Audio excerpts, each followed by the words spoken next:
Hey guys, this is Hell Hades. This is a Dragonheir video. I'd like to thank Dragonheir for sponsoring the video. And if you want to get involved, you can download right now using my link in the pinned comment, or you can use a QR code. Today we're going to be looking at the Pillar of Trials. I've already done one video where I showed one of my teams, but the Pillar of Trials is just a cool piece of content where you're kind of like pushing a bit further now, pushing towards late game content. You're basically looking to utilize teams that you've built over the first few weeks of a season and start to progress and get some of those very juicy rewards. So I did a video where I was showing my Necrosis and my Lightning team. Today we're going to focus on Poison and Frost. So within this game, there's 6 different affinities, and depending on whether you're downloading and playing for the first time or whether you're a veteran, depends on what these different Pillar of Trial affinity matchups look like, because each season they actually change the affinity pairings, which is cool. It means you get to build new teams, you get to build different squads. So I've done the Necrosis and Lightning already and started to push. I hit the first boss at stage 10. We're going to focus on the Poison and Frost team now. Cool thing in Dragonheir is you can actually utilize the same gear on different squads. So the gear sets that I was using on my Pillar of Dark here, I'm able to reuse on my Pillar of Taint without a cost. It's just a bit of time in terms of like setting up those teams. And as I said in my video previously, once you hit like stage 60 across all of the different pillars, you actually earn yourself a really good epic in each season. So this changes season by season. You also get an amazing artifact, honestly, if you clear 180 stages, which is quite tough to do. It's definitely like, I would say you'd be pushing towards the end of the season to be doing this type of stuff. But this artifact here on season 3, Elite's Key, basically I'm giving everybody in my team more damage. For the first 20 seconds, you get a 15% damage boost, which is really cool. Imagine throwing that on a support who really doesn't have like an efficient artifact to use. All of your damage dealers are going to be pumping out more damage in the start of a fight, which is generally where you want to take down ads or, you know, do a decent amount of work. So let's go into the Pillar of Taint here. And what I've done is I've just set up my squad. So I can come in here and just be like, right, I want to pick up my Poison Pillar team. So I click on this, gives me the squad that I'm going to use. And then I can just use my equipment plan, which is now going to move gear off of other heroes that I've got and put them onto these. So it's all stuff that I've pre-prepared.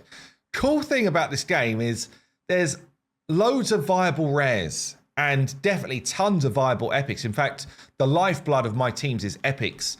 And then I have the odd smattering, if that's a word, I don't think that's a word, of a legendary here and there. So I don't really own that many legendaries by season 3. I've got, you know, maybe like 7 or so. But in terms of the epics, well, I've used Varesh since season 1 in most of my teams, like in terms of progression stuff. Sigrid is an insane damage dealer for a rare. Hexandra is literally the support healer that you get at the start of the game. I've never got myself a better one, and she does a decent job. And then I managed to pull Furbath. I pulled this tank in season 2, and he's been brilliant for this grouping. And then I pulled this damage dealer in this season 3, in my initial pulls. Whisk here does a load of work. Yeah, so anyway, I can use this equipment plan, and now it will be the team that is deployed. See this? Deployed and deployed in the way that I've set them up. Let's go through some of their kind of like builds then. Furbath is just a phenomenal tank. Yeah, he's got self-healing, so it gives you a bit more info if you click the little diamond here. Generates a healing nexus around the hero, healing all allies. So not just himself, he's healing others as well with his battle skill. And in his ultimate here, same range, basically puts poison damage down to enemies and does attack penalty. You kind of need attack penalty, ideally attack penalty 2 in most of your teams. Yeah, just having this kind of like constant reduction of attack for the enemy gives you a much better chance of clearing content. So I try and make sure that I've got this in nearly all of my teams. It does bring allies defense as well, which is cool. So Furbath is a brilliant epic. We've then got my damage dealer. So Whisk, his animations are super sweet, by the way. Near enough crit capped. Crit capping isn't as important in this game.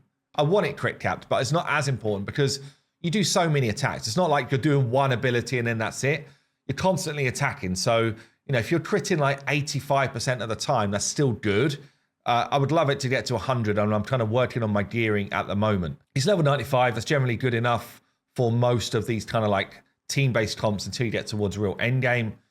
He pulls out an invisibility, so he's not taking smacks, and then he's doing poison damage and pushing that into corrosion.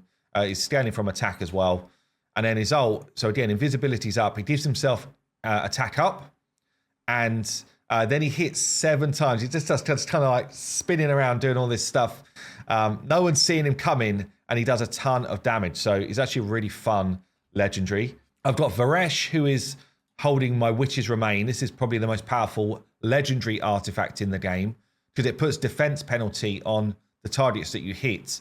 This one's definitely worth taking up to level 20, refining it. The defense penalty is best to go on, if you can do it, someone who does AoE abilities.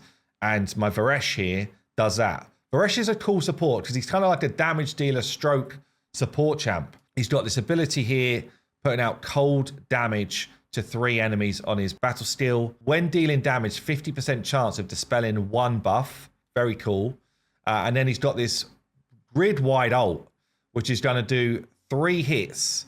And it's got a chance to put out basically buff prohibition. Yeah, so basically blocking all buffs.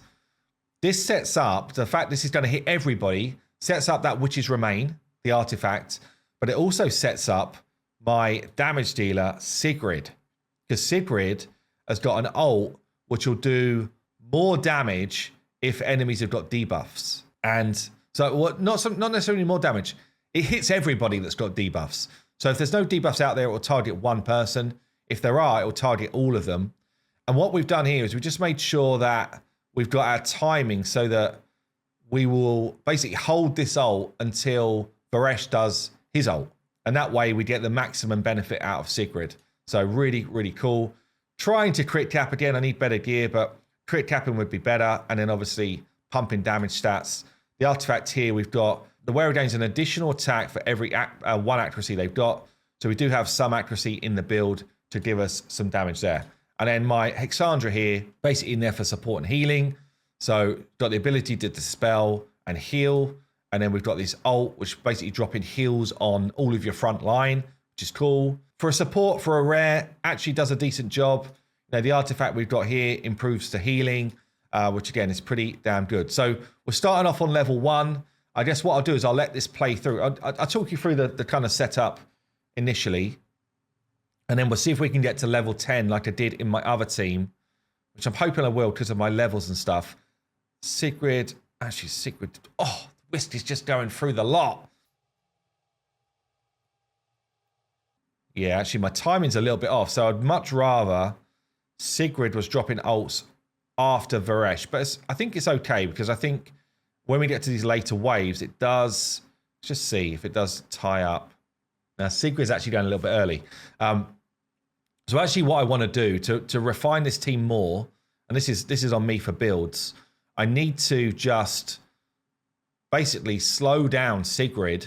I can improve my damage if I slow down my attack interval my ult interval and increase my damage output, if that makes some sense. I think we're good for what I want to do up to stage 10, but you know, there's a lot of slight strategy in terms of the way you do your builds in this game, probably more than you would realize when you're first playing it. And you know, those tweaks can make a difference between you clearing hard content and not. So the other thing you can do clearly is just take it off of auto, right? So I could just take these 2 champs, these 2 heroes off of auto and control those ults myself, which again, if you're looking to progress further in this type of tough content, that's definitely something you might want to do. Like I'm going to hold now, wait till we're on the final wave. Those ults will stay. They carry over waves. And then I'll be like, right, Varesh, you use your ult. Sigrid, use your ult. And then we slam dunk the whole wave.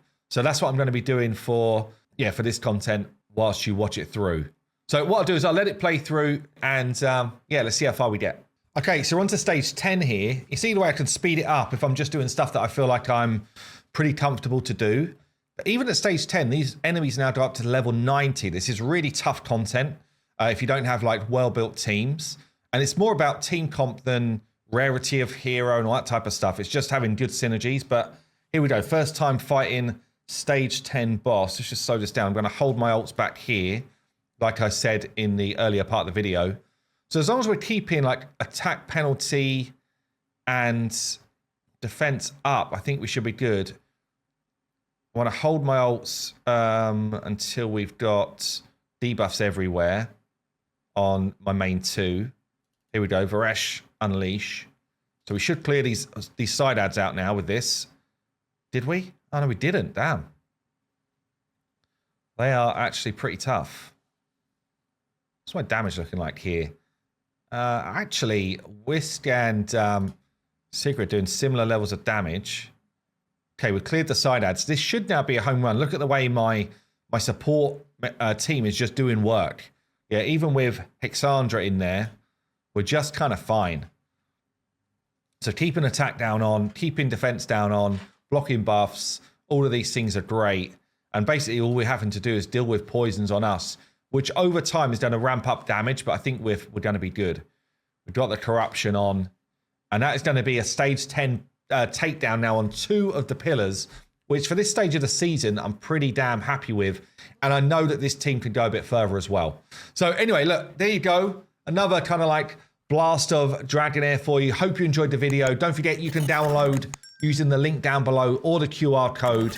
And yeah, thanks again, Dragonheir, for sponsoring this one.